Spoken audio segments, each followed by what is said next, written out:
The following is a presentation of Geekster Media. Summers in the 80s watching TV, dancing lazy, can't believe that's how I spent all my time. Every day I watch a show and it's the one that you all know. Wacky stories of those kids who went to Bayside High. It's alright, cause you remember them. It's alright, say you remember that. It's alright, do you remember that show? Hey there, TV lovers, and welcome to the second installment of our Saved by the Summer series here on Remember That Show, where we are examining all the Saved by the Bell spin-offs, sequels, and prequels. I'm your mulleted beefcake resident advisor, Adam Pope. And I'm a hunky, divorced anthropology professor who's totally willing to get involved with female college freshmen. Wait, no I'm not. I'm William Bruce West. And we're glad you are, and we're glad we got that all sorted out. So here's the thing, Will, our journey through the Saved by the Bell universe continues as we get ready to discuss the short-lived series Saved by the Bell, The College Years, the primetime sequel to Saved by the Bell that for a brief period was even running concurrently with the Saturday morning TNBC series Saved by the Bell, The New Class in 1993, which we'll be discussing next episode. But yeah, we'll be diving into this campus life of these Bayside castaways soon. But first, we've got to travel back to our own TV-obsessed childhoods in a segment we call Theme Song. So, Will, last time you got a little emotional. You confessed just how invested you were in the Saved by the Bell universe. And I think many people our age feel the same, or at least did during their tween years, even if they want to deny it now. So what do you think was like the secret sauce of the original Saved by the Bell series that made it such a cultural touchstone? You know, we're not going to cover the series in depth, but we should talk about it. And maybe more importantly, why did it matter to you so much personally?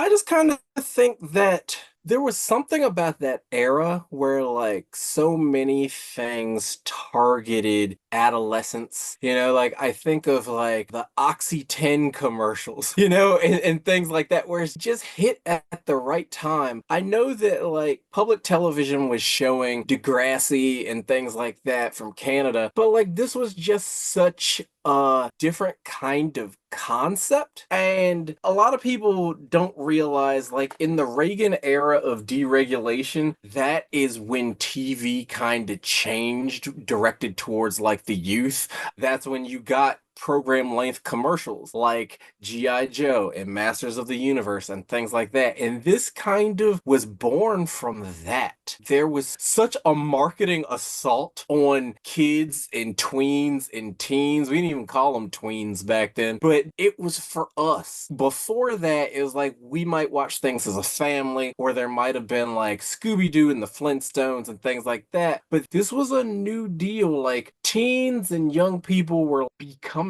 people, if that makes any sense. And it just got me at the right time because I wasn't their age. If I had been the age of the Bayside kids, I'd be like, this is dumb. This is nothing like school. But because we were all like 10, 11, like a lot of us thought like, oh, this is our view, our window into like what high school is gonna be, and most of us were sorely disappointed when we got there and we found out we were neither Zach nor Slater. If anything, we were Screech, but it was just this right time and right place, and it's such a hard question to answer because we see that kind of thing all the time now. It's like that's what runs Disney channels. Like you got Bunked, you got Raven's Home, you got all those shows, but we didn't have that then. Like I mentioned it last episode where this was kind of groundbreaking in that it was humor you used to see in prime time, and NBC almost weaponized it towards the youth. Comedy evolved to a point where that caliber of humor would be relegated to like the youth, like if you had TGIF today, it wouldn't air in prime time. The best it could get is maybe like 7 p.m. on a Friday, which is what Disney Channel still does, but it was kind of our generation taking humor for ourselves and seeing ourselves on TV, because like I don't think we had that before. That's my kind of like analysis of it. How about you? Yeah, that's interesting for sure.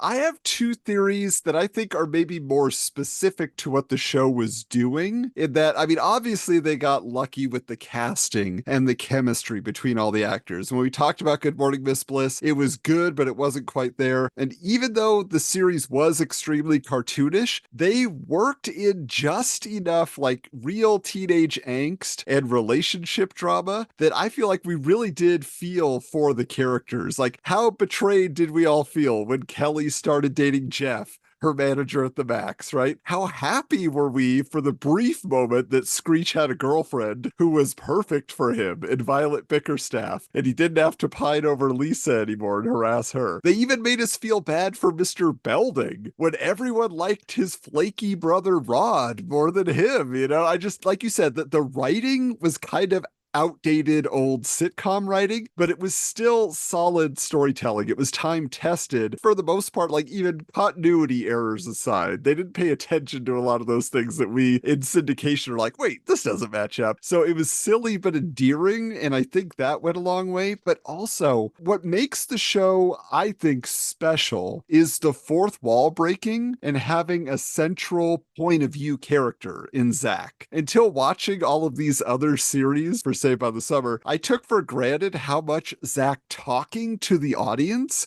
really connects you to the universe. It's like you're being invited into their world with a friend who is like taking you through, you know, he's guiding you through. And yeah, you could say it's stolen from Ferris Bueller. We talked about that when we did Parker Lewis Can't Lose, but Ferris only did it for 90 minutes. Zach talked to us for 4+ years, right? I do want to mention also, this is just another thing I noticed in the rewatch, is how much they were trying to make Mark Paul into Corey Haim with the hair and the fashion. If you watch, like, especially like that kind of the second season, end of the first season, if you're watching the Corey movies of the same era and you look at Zach Morris, they're basically twins. It's kind of hilarious. What is it that, like, the Dewey Cox story? Like, the wrong Corey died.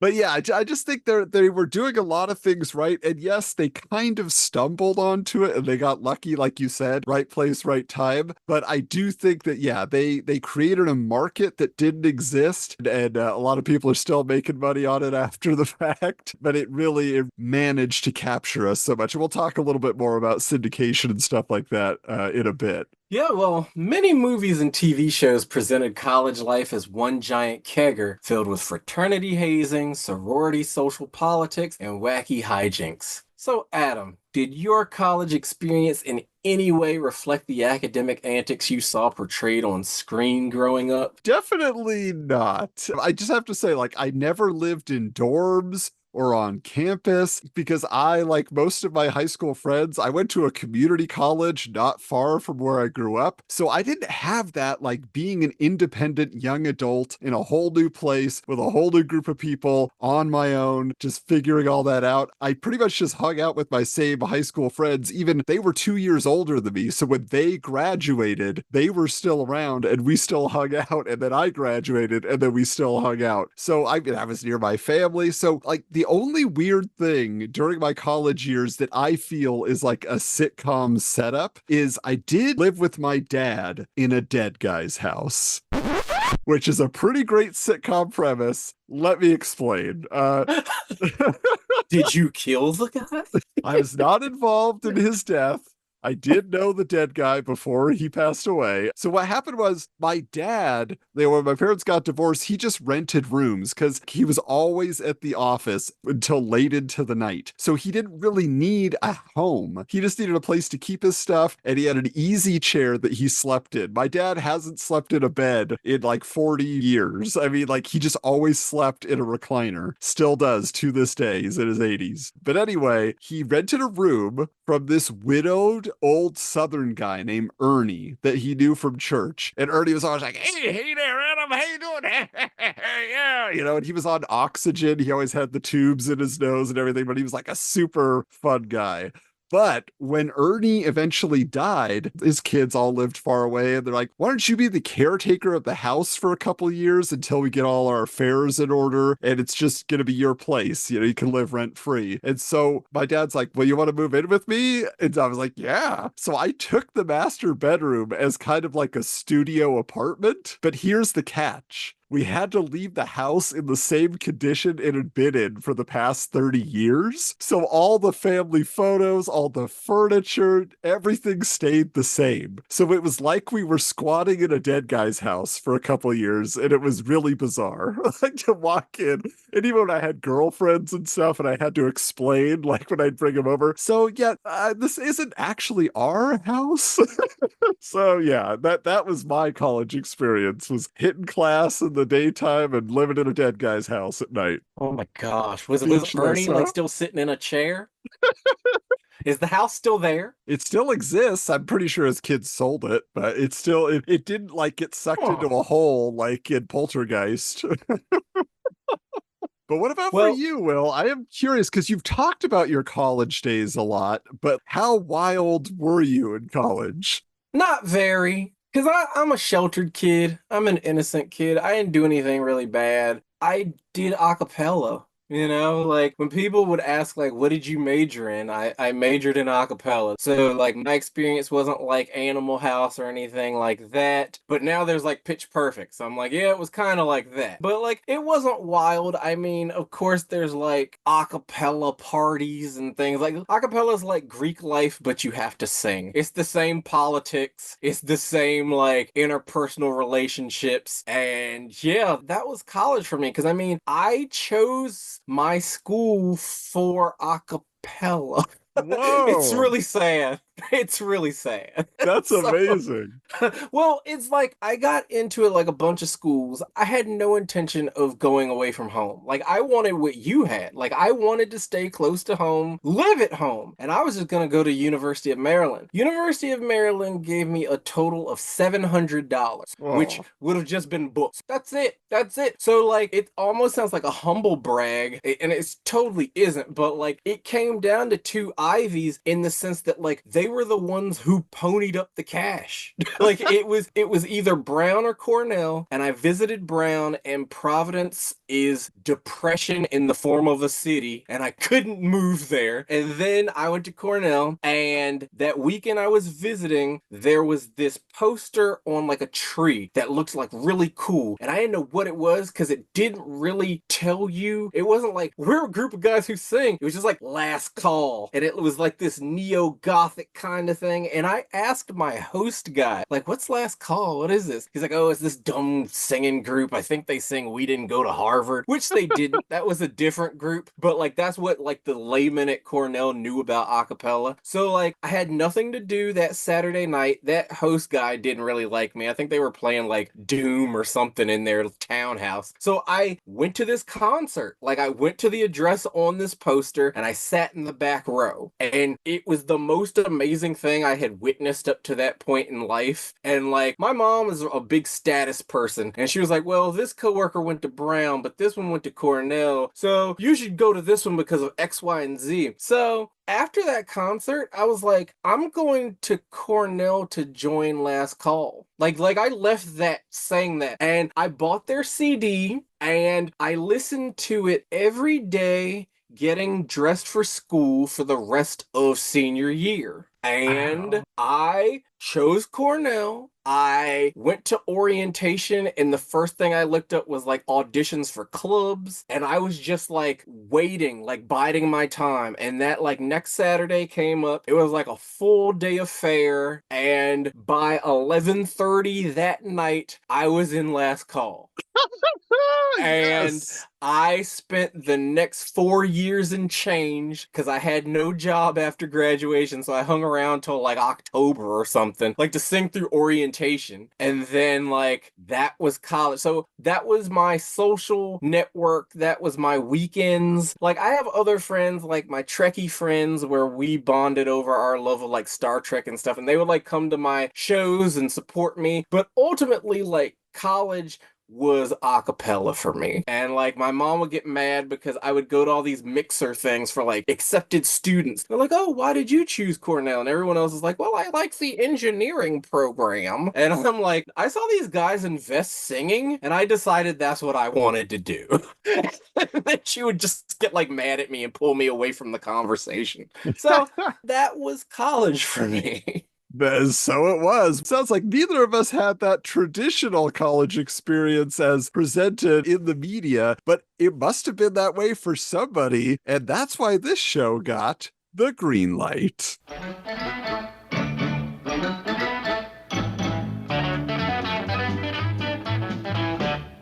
Yeah, I mean, sitcom sequels or revivals were not a new thing by the early 90s. For example, After MASH followed the lives of the former military medical staff as civilians. The Brady Bunch had tried several times to return as a variety show, a primetime drama focused on the women of the family, and a complete cast reunion series. Often, this was achieved simply by adding the new in front of a familiar series name, like the new WKRP in Cincinnati, the new Gidget, and even the new Leave It to Beaver. Saved by the Bell the college years was simply following in the grand tradition of squeezing every drop of goodwill for a sitcom cast out on an audience. Adam, do you have a favorite sequel sitcom series?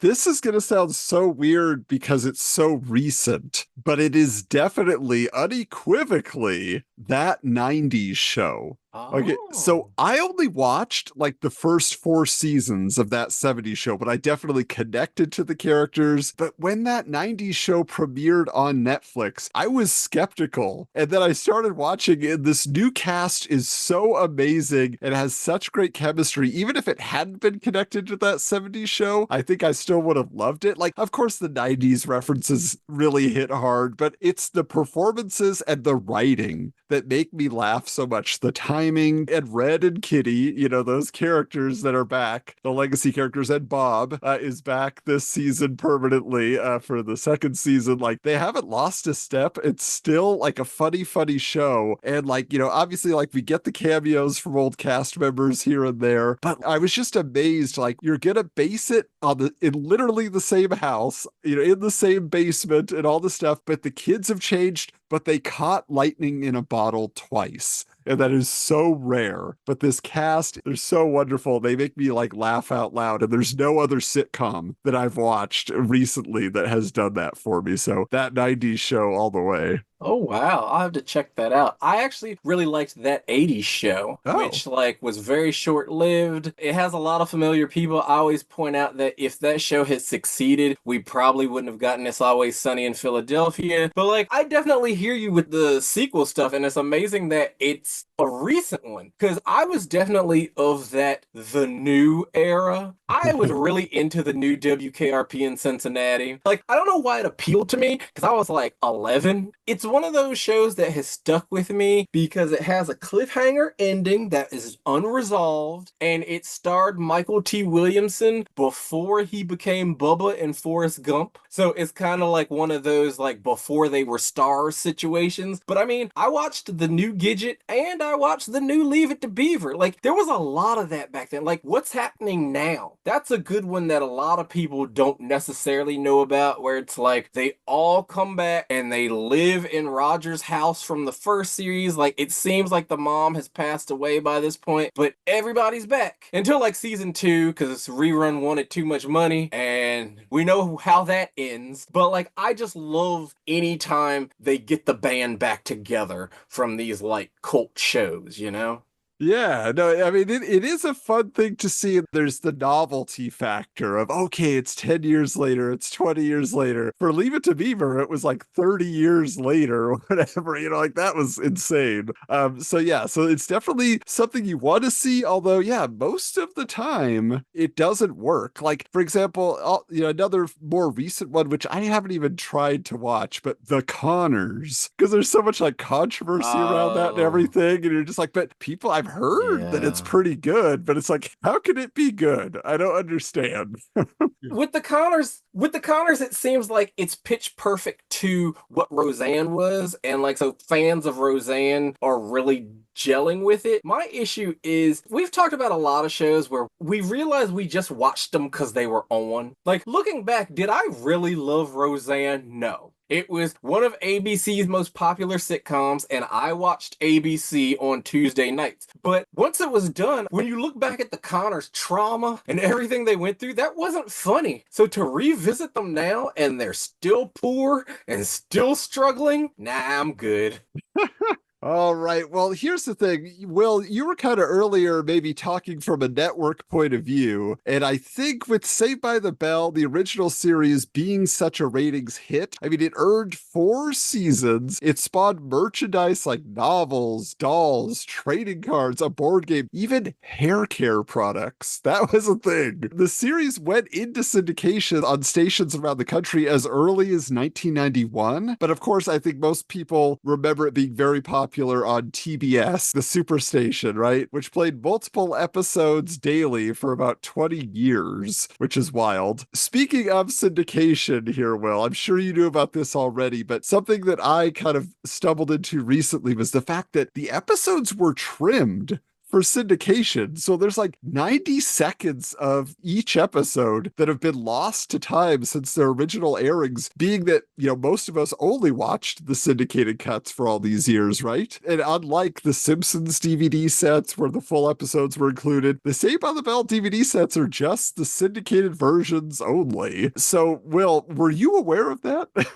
I was not aware of that necessarily. I mean, the rule of thumb is syndication always chops off 90 seconds because you have to add more commercials. So, like, any show in syndication is missing something. But I have heard that, and I don't even know how to deal with this now, but when Mark Paul Gosselaar was doing Zack to the Future, they found that the version of the series on Hulu was different from the version on Netflix. So it was like one of them was running the syndicated and one was running the broadcast, and I don't remember which was which, but they would talk about it at times, but it seemed like it was usually like screech dialogue or a screech joke, like nothing of substance was ever lost. It was usually screech. But like, it's interesting to know that they're not on the DVDs, because I've owned multiple sets of this show and they all claim to be the complete series, but clearly they're not. Yeah, it's a strange thing. Now, according to Wikipedia, getting into this, the idea for the college years series came from a focus group that was assembled to give their thoughts during the development of the new class. I just want to hear how that went down. If like they're showing like a pilot or something and they're like, why don't you just keep the originals? Like, we don't want new people, like maybe that was the feedback they were getting. I haven't found much detail on that because there's not a lot of conversation around the college years, even on the recent box set that was the complete series, supposedly. In the special features, they jump over the college years real quick. Like it was a blip. Like nobody bothers. They're just like, yeah, I think we did that Hawaiian movie, and then we said, hey, maybe we could keep the original cast around for something else. And then we started working on it. But Will, do you remember when you first heard about Saved by the Bell, the college years? Did you watch the premiere? I did watch the premiere. I don't remember where I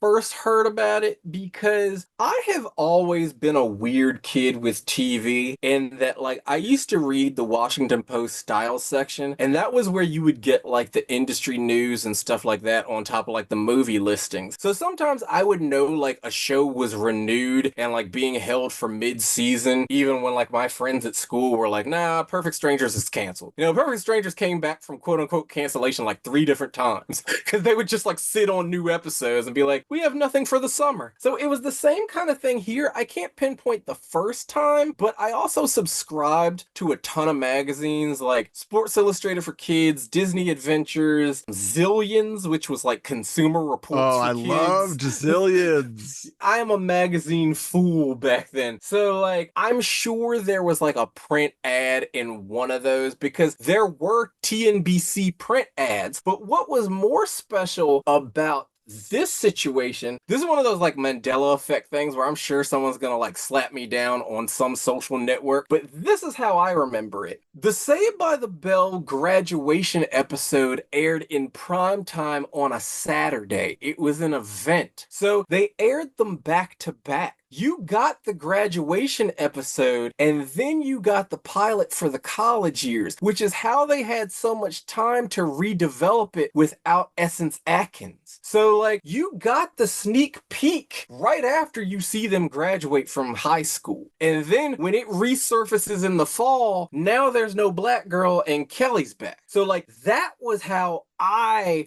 first was introduced to the college years. Yeah, like I found the promo on YouTube that announces that event. You know, it's like, watch the graduation and then watch their first day of college. Like, so that's definitely how it went down. But yeah, the timeline is so strange for me because I remember seeing the premiere, but I didn't realize that it literally was happening simultaneously, even though, like you said, like there was the gap to where the series actually got picked up. But it felt like a 2-year gap to me. For some reason, in my mind, Tiffany Amber Thiessen had already been on 90210 before the college years and then was coming back. Like, that's how I always had it in my brain. But then when I watched it, you know, when I got the box set and saw that she didn't have breast implants on the college years, I was about to be like, the body changed, but yeah. Yes, you went there. I totally went there. I was confused. I was like, wait a minute. That's why I thought she wasn't in the pilot, because she was busy in Beverly Hills, you know, doing that. Plus, Zach was so beefy. Like, I could have sworn he'd already done like Dead Man on Campus or something. Like, how did that work? Like, you know, there is like, you know, a fun fact about that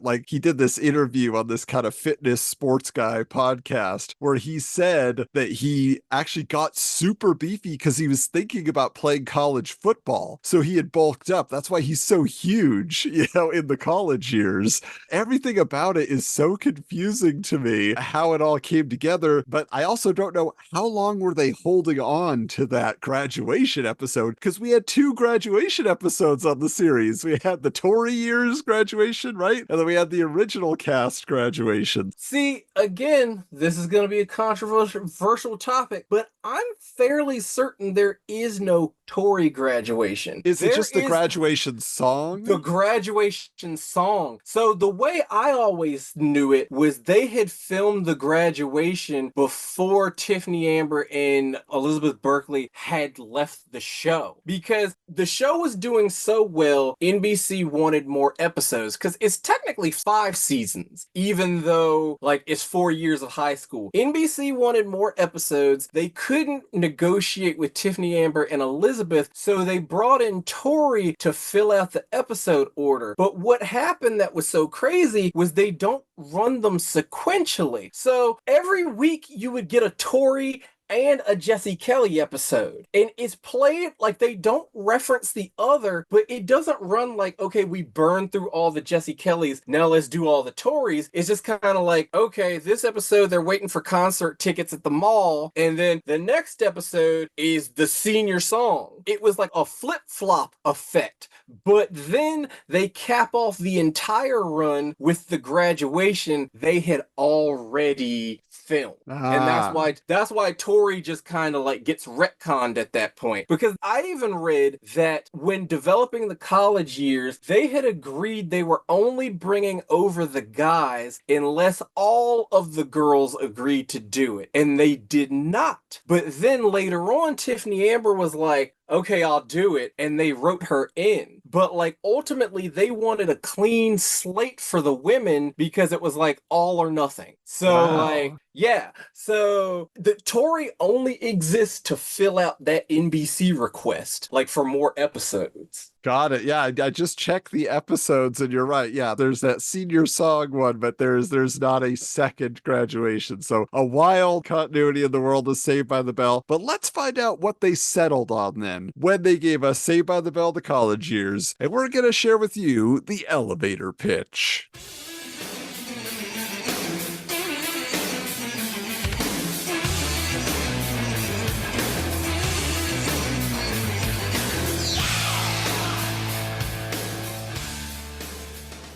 So Saved by the Bell: The College Years premiered on NBC on May 22nd, 1993, and it ran for 19 episodes until February of 1994. Now, The College Years found Zach, Slater, and Screech becoming roommates during their freshman year at Cal U, which was not a college any of the cast were accepted to in the original series. The three friends shared a dorm room with a trio of new female characters: the studious rich girl Leslie Burke, played by Anne Tremco, the literal drama queen Alex Tabor, played by Kirsten Warren, and not very well defined Danielle Marks, played by Essence Atkins, just for the pilot, as Will was indicating, who was replaced by Tiffany Amber Thiessen as Kelly Kapowski once again. So the series focused on the friends adjusting to the new relationships and circumstances of college life. Yeah, and also in the mix were Bob Golick as Mike Rogers, a former NFL player returning to college and playing the role of resident advisor for the group's floor, and Professor Jeremiah Lasky, an attractive young instructor who briefly strikes up a romance with his student Kelly, which makes Zach jealous. The college years ended with Zach proposing to Kelly in the penultimate episode, and the couple making plans for their wedding in the series finale, where Lark Voorhees made a surprise cameo that earned her an Ultimate Warrior style pop from the studio audience. This romance storyline and the original Saved by the Bell series were wrapped up in a TV movie called Wedding in Las Vegas, where Zach and Kelly got married, with Elizabeth Berkley showing up as Jesse and Mr. Belding attending the ceremony as well. Adam, what did you think of the TV movie? Oh my goodness, the TV movie. I actually found recently at a thrift store a home recorded VHS featuring this movie. Somebody recorded it that night. They wanted to have it for posterity. Here's what I'll say about it. It's cool that they were able to have so many familiar faces for the wedding ceremony, you know, because they also have people from the college years there. They got the original parents back, which is awesome. You get to see the front of Bayside High in the opening segment of the guys kind of reminiscing. But it's the same issue I had with the Saturday morning preview show that we talked about, because without a laugh track, the jokes don't land. The characters, you just realize how ridiculous they are when there's not a bunch of other people in a studio audience saying, no, that's funny, that's funny. And also, the slightly improved production values are off-putting. We're used to seeing it in really cheap video, and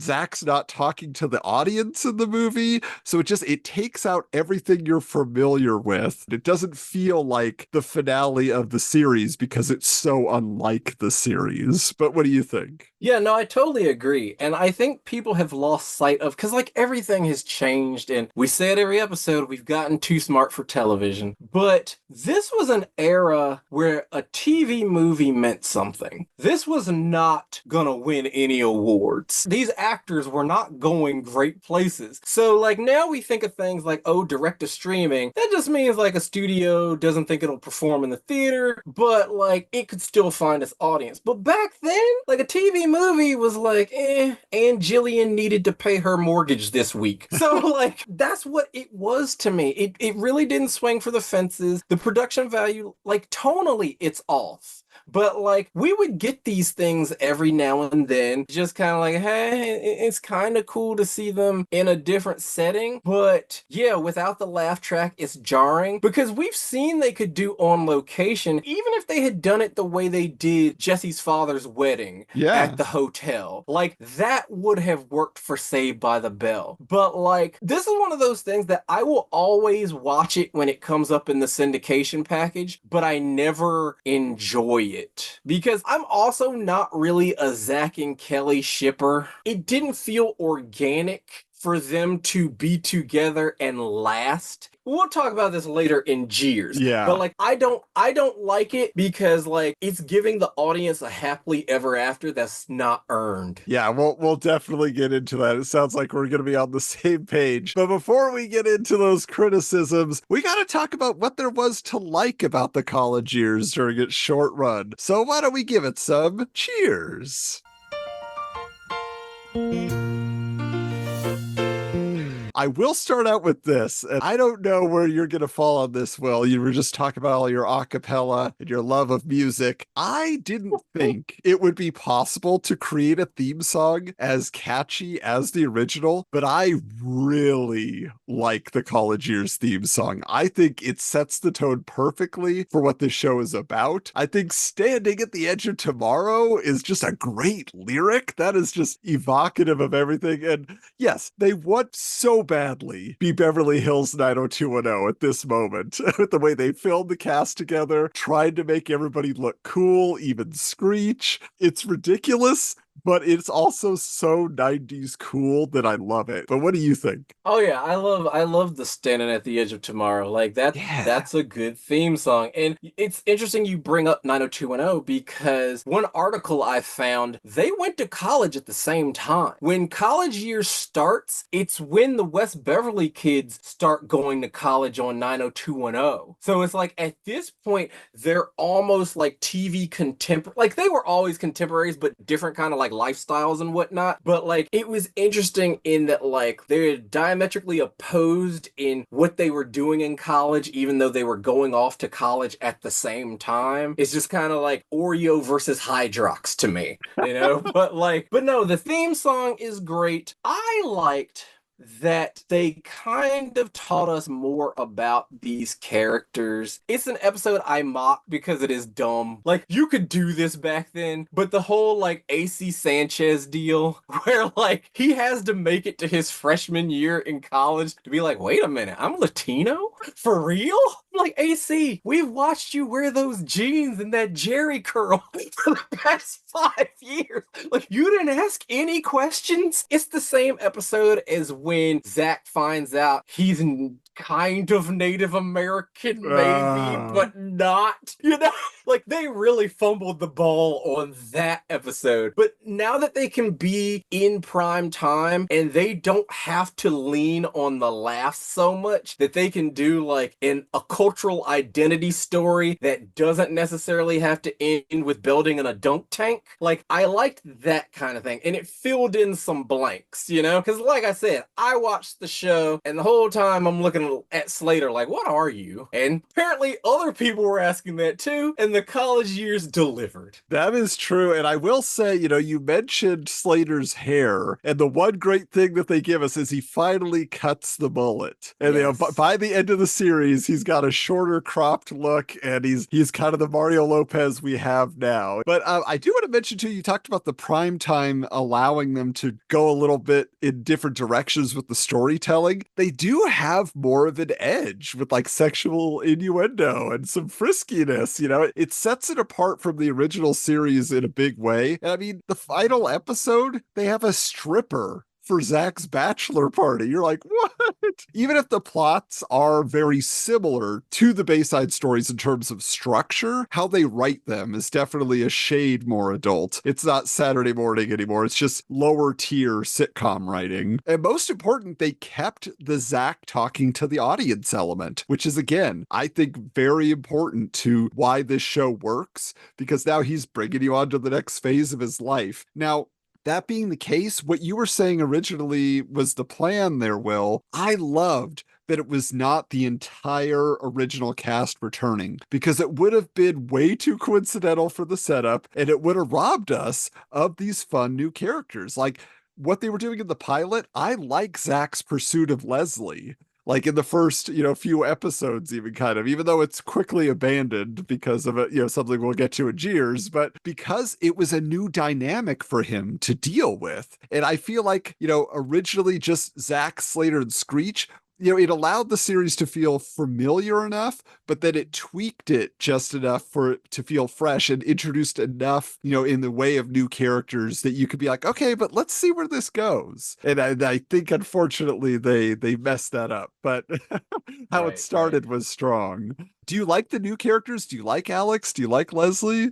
Oh, I think Alex is so annoying.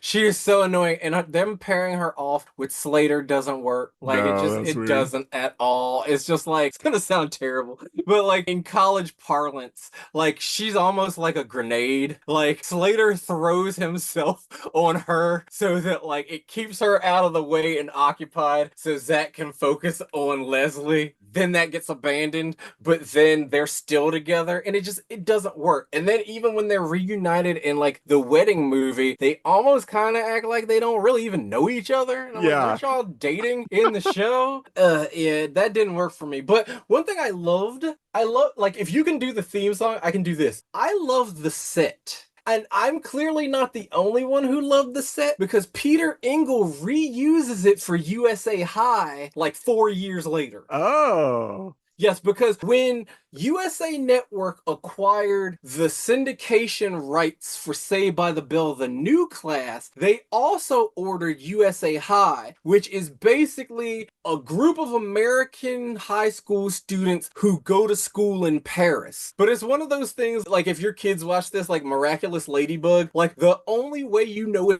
it's Paris is you constantly see the Eiffel Tower.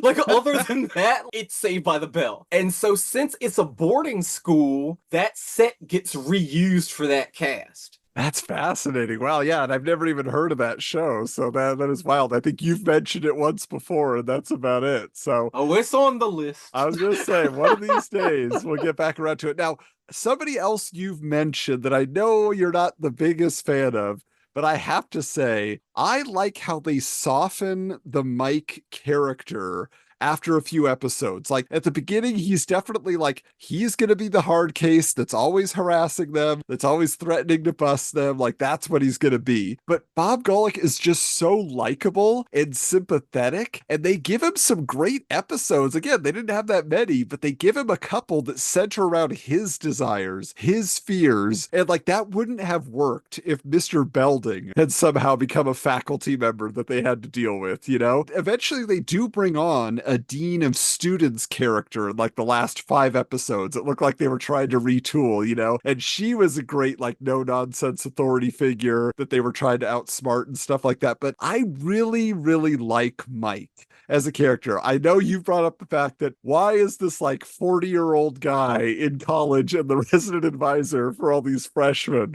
But I just think, you know, you can't deny that he is a charismatic, you know, teddy bear beefcake dude. I guess. I mean, we've talked about it before, but I get like talent holding deal from him. NBC is like, we got this charismatic former NFL guy. We got to do something with him. Well, we're developing this college Saved by the Bell. Put him in that. I don't think he brings anything to the show. He doesn't have the power of a Belding, but he's also not their friend. I guess from like TV understanding, he's their friend, but then that's kind of a conflict of interest after a while. Like, you can't really be friends with your RA. And like, if you are, there's gonna be a problem. Like, it's not gonna be first semester, but second semester, there's gonna be a problem. If it were TV today, we would get to see that problem. But that's not how TV worked back then. So they're just gonna have this weird, inappropriate relationship with their ARP member RA until the show ends, you know? But I get what you see in him, I just could have done without him. Yeah. No, I understand. The last thing I'll just say is that Screech, this is his last gasp of being a human being. And they've toned down the wackiness for Screech. He's still dumb, but he's not Shaggy from Scooby-Doo. And he goes way beyond that when he gets into the new class. But in this series, he's just kind of a dorky college guy, but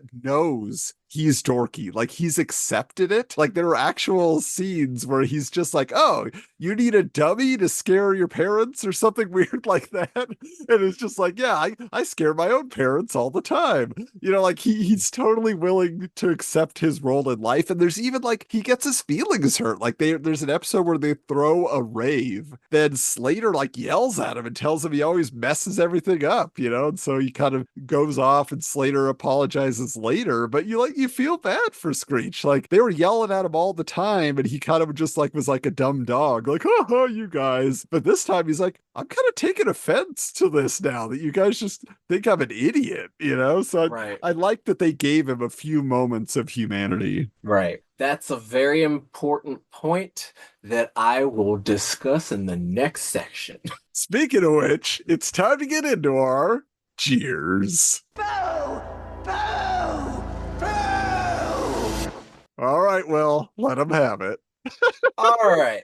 So the defining thing, like the man on the street, the idea of college is where you go off to find yourself. And there is a lot of identity development, a lot of like they find themselves, they find that they may not be who they thought they were, who we thought they were. Like you said with Screech, like he is more grounded and he's more self-aware and he's not just always a wacky cartoon character. Slater, getting in touch with his cultural roots and things like that. Maybe I don't want to play football in college, that kind of deal. But the problem is they did it for all three. And the reason I don't like the college years is that Zach Morris is neutered. They completely nerf everything we have come to love about Zach Morris. Zach Morris is a guy who, since he was in junior high, always came out on top. When the chips were down or he was backed into a corner, he always won. Now, maybe that's unrealistic, but that's what the audience loved about him. When he got to college, all he does is catch L's. He is no longer the big man on campus. He is no longer the guy who has an answer for everything. And while I understand that was intentional, that's not what we want from Zach Morris. He keeps losing. He keeps finding out that like the quote unquote Zach Morris character doesn't work in the quote unquote real world. That's what they're trying to like shove in our faces. So it's like he loses Kelly to the professor. Because like, how do you compete with a grown man with a career and wield some sort of power at this like institute of learning? He's not someone you really champion.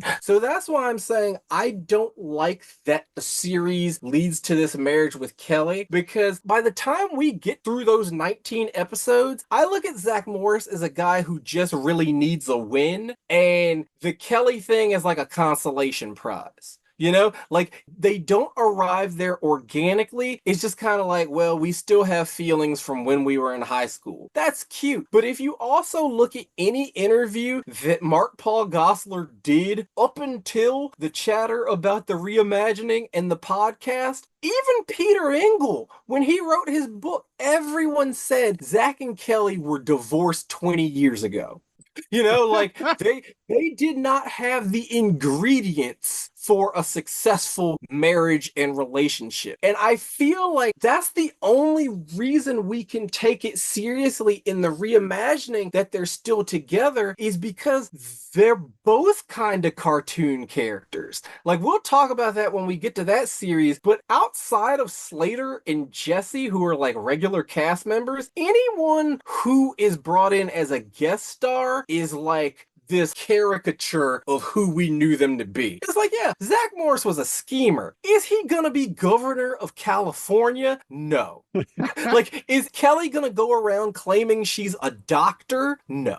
Like, that's not who these people were, unless they're like Funhouse mirror versions of them. But it got it right in that, like, they knew what the audience expected from these characters. Mm-hmm. And I think the college years is 19 episodes of Loser Zach. And I'm not here for Loser Zach. College years should have been Van Wilder before Ryan Reynolds got attached to it. It should have been a glimpse of what that movie became. But instead, we deal with this guy who once had it all, and now he's realizing he's got nothing. Yeah, I mean, it is kind of a downer in that way. And I do think the biggest folly that they did was getting Kelly Kapowski back on the show, because it was just about to have its own identity, and then she comes back into the mix. And as much as I love Tiffany Amber Thiessen, and I know she wasn't your favorite, as you mentioned before, but I was just like, I think I want her back. And then when you watch the series, you're like, no, because you start realizing really what they do is she's back and they're just friends, like for the first half of the season. And then it starts becoming this will they, won't they storyline when she's dating Professor Lasky. But that's just like because Zach is now jealous of this girl that he had a fling with. He obsessed over her, maybe in junior high into freshman year, right? And then he finally gets together with her. But that's like a part of sophomore year into junior year, whatever the timeline is on Saved by the Bell. They weren't together really for most of the series. He was either chasing her or after she dates Jeff, she doesn't get back together with Zach, really, does she? It's kind of like they're mostly just friends the way it's written in the episode. So yeah. They do. They do okay. get back together because they are broken up during the beach club. So, like, Right. he is free to be with Stacey Carosi. That's fine. But the beach club is the same summer as Jesse's father's wedding. And it's during that two-parter at the hotel that they reignite their relationship. So it's from that point on they're together, except when there's a Tory episode.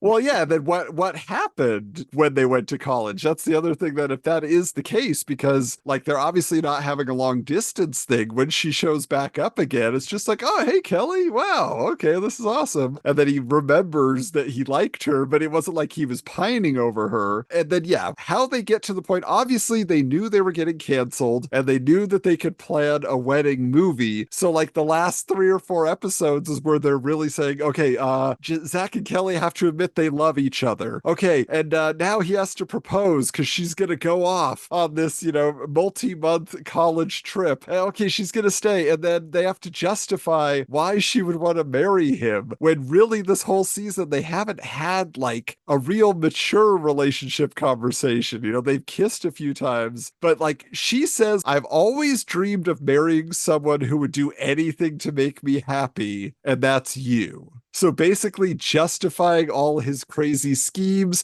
Oh, he lies and he does all these dishonest things because he wants to make me happy. He doesn't want to make me feel bad. Like, it's the flimsiest concept for them having an actual even romance, like let alone a relationship that could lead to marriage, like you were saying. So yeah, that is the biggest like folly of the show, is that they bring Kelly back and they make that the focus of the series. And you're just like, it would have been so much more interesting. You could have gotten so much more mileage out of it if Zach was given the opportunity to date new people and not just Kelly, I'm glad you brought that up because I feel like once Kelly comes in, they no longer know what to do with Leslie. Yep. And the reasoning you just mentioned kind of like adds to my whole like it's unearned and it's sad and they would not last, because you have to remember where Kelly Kapowski is coming from. This is why I'm always like, I'm not a fan, because she's not a catch. Visually, yeah, like she's the head cheerleader and she's cute and she has this perky personality, but you gotta factor in that Kelly Kapowski has like 7 brothers and sisters, and she's pretty much counted on to raise them because like her dad can't keep a job, and I don't know what the mom does. So like, because remember, she couldn't go to homecoming or whatever because dad got fired, yeah, and she had to work extra hours. But I'm just like, when you're in that caregiver role, you'll pretty much jump at anyone who gives you attention. She didn't say, oh, I knew since high school that we would be together. She said, this is a dating profile where she's basically like, I'm looking for a dad for my kids. Like, that's what she's doing here. And then also, we gotta look back. We live in a different time now where people do destination weddings and they do Vegas ironically. But at this point in time, a Vegas wedding is a shotgun wedding. A Vegas wedding is never thought to last. It's an impulsive action. It is something that 2 love-struck people do without thinking clearly. Yeah. But whenever TV and movies did, oh, they're going off to get married in Vegas, that wasn't like a sound union. So I could do without the college years. Like, I could retcon the whole thing because I don't know if it really gives us anything in the grand tapestry of things. Like, okay, Screech gains some humanity. Then he goes back to Bayside on a work-study program where he remains for the next, like, 6 years, we never see if he graduates college. He lost all that character development from college. So it's just kind of like Slater, I don't know, he still ends up the gym teacher at Bayside, so like, I don't think in the grand tapestry of Saved by the Bell that the college years did anything. Yeah, it was a fun moment in time, but yeah, when you look back, you're just like, why? So we have to ask ourselves then, what could have been done? How do you make the college years work? And we're gonna ride on in as the show doctors.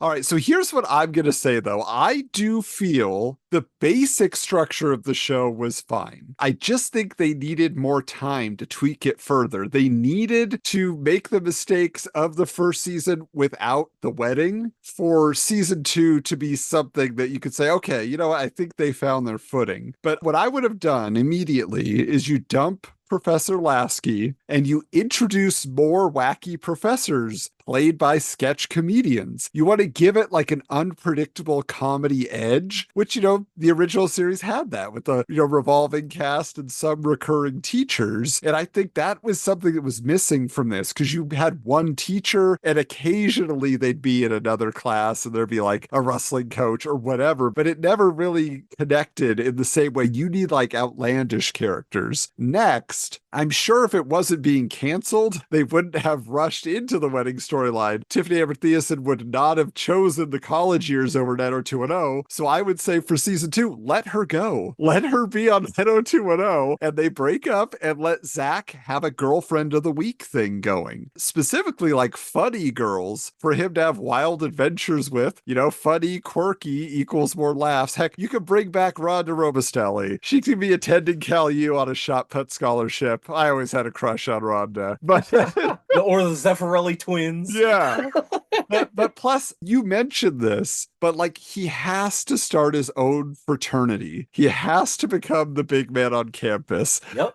Yeah, Zach Morris is the head of a fraternity. That is the sweet spot. Now, also, like I said, I feel like the new class would also still have needed Dustin Diamond to return as Screech to keep it going, to give it some extra juice. So having him split time between the two series, I think would be fine. If you could find another legacy casting character to fill the goofy idiot role from time to time on the non-Screech episodes. And of course, I'm talking about Big Pete. Oh, Big. He was the one recurring Bayside nerd extra who actually evolved over the years. And I always thought they could have done more with Big Pete. So I say bring him on and let him have, some storyline that's kind of playing out back and forth throughout the season. But other than that, I do have to admit, I like the vibe of the college years. It doesn't offend me. It does entertain me, even though it is a little odd in spots. Okay. Now, normally when we do show doctors, my trick up my sleeve is put it into syndication. But that's not what I'm saying here. I don't think it had the juice to be a primetime show. It's kind of like how a small town 8 is a big city 5. It couldn't hold its own. You have to look back at this year's schedule. This show went up against Full House in its final season and a Rescue 911 that still had legs. I didn't even watch the entire thing in First Run Network. I got tired of it because I got tired of loser Zach and there were other things to watch. I know people like Chad hates late stage Full House, but I watched that show till the wheels fell off, And Zach Morris in college wasn't beating the Tanners or an age appropriate Jodie Sweetin for me. So what I would have done the same way the original series hit at this time to make us think this is what high school would be, put it back in Saturday morning and let it show that same group. This is what college will be. Like, it has to live in this, like, fantasy world. It's not factual. This is not what it's gonna be, but the audience wouldn't know any better. Like, you gotta point out that in Saturday Morning, it was something special. There was no competition for them outside of NBC. And Peter Engel just kept reusing the same recipes with different ingredients. And it worked. But you then put that in prime time, is just another mediocre NBC 90s sitcom. It's Boston Common. Yeah, we talked about that today. Yeah. But it is. I love that dude. I loved him more in Boston Common than I did in Yes Dear. Yes. But it's Boston Common. And so, like, it's not special in prime time. So I feel we do everything you suggested. Like, I don't need Kelly there. I would like to see what happens with Leslie. Like, maybe we don't need this pairing off situation. Like, let's up the cast to like 8 people. 9 people. New class doesn't have those issues. And then just see like what the interactions bring. They're so limited by the number of people they have there. Keep in mind, this is the era where if you have a black character, they're not gonna date until that episode's guest star is a black character of the opposite sex. And it's that same thing here. It's like, we got these 6 people to juggle around and have conflicts with. What if we make it an odd number? What if we go back to the love triangle? I mean, we got a lot of mileage in that original series before Kelly finally like chooses Zach. But it also gets rekindled when Tori shows up, because that gives us their first physical fight. So it's like, what happens in college when they're both after the same girl? I would like to see that evolve, but it could still be done Saturday morning. I don't think there's anything in core Saved by the Bell that it survives primetime network television. Even NBC realized that with the reimagining. NBC is not in a great place. They do not have a deep bench, but they still said this is going on streaming.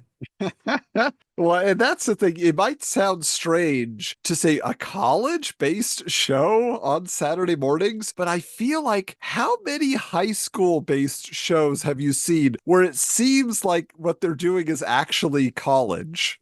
Like how many? There were Saved by the Bell episodes and even a Miss Bliss episode where there was kind of a fraternity. There's like this club that you're getting hazed to get into and stuff. It's like, does that really happen in high school or junior high? Like, so I feel like that definitely it could work, and just be a little sillier, wouldn't be as edgy as the college years, as edgy as they chose to be.